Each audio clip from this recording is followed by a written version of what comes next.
Hammaga assalomu alaykum. Bugun AdXP dasturidan ro'yxatdan o'tishni ko'rib chiqamiz. $500 dan $1000 bonus olishni ham ko'ramiz. Kirganimizdan so'ng mana kirish, bu eski akkauntingizni tiklash, ro'yxatdan o'tish, bu yangi akkaunt ochish. 4 ta bosqich orqali o'tsak bo'ladi. Bir boshidan telefon raqam orqali, email, ijtimoiy tarmoqlar orqali. Ijtimoiy tarmoqlar orqali hozir ko'ramiz. Apple ID, VK, X, Twitter, Google, Yandex. Qaysi biri bo'lsa o'tib ketsak bo'ladi. Telegram orqali ham o'tsak bo'ladi. Bizlar bir boshidan o'tamiz. Mana chaqmoqchan rasm turibdi. Mamlakat degan joyga siz hozir qayerdasiz? Misol Qozog'istonda, yoki Ozarbayjon, yoki boshqa joyda, Rossiyada bo'lsangiz tepada Rossiyani qo'yib qo'yasiz.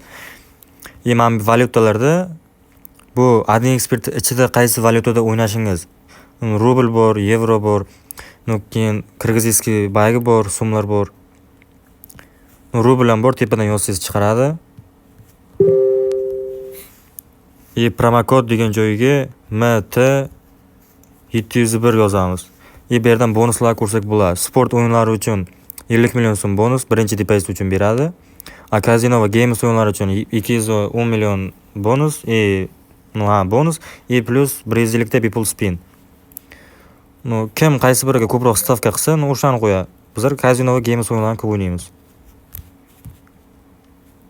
Ro'yxatdan o'tish.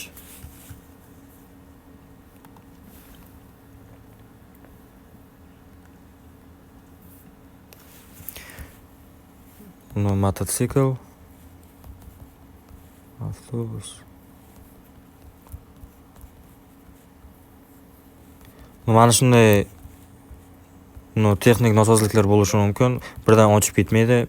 Avtobus bo'lsa avtobusni belgilasangiz, birdan bo'ldi ochib bo'lmaydi deb chiqib ketish shart emas. Tanlaversak o'zi ochib beradi. O'zining xatoliklari bor-da.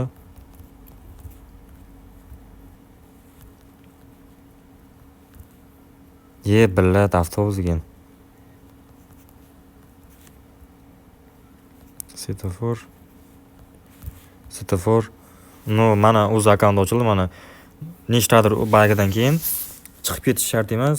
Endi ochilgandan keyin buni bitta screenshot qilamiz.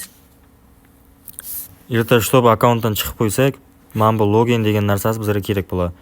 Keyingi mana keyin ochilgandan so'ng pastdan menyu bo'limiga o'tamiz. Mana 4 ta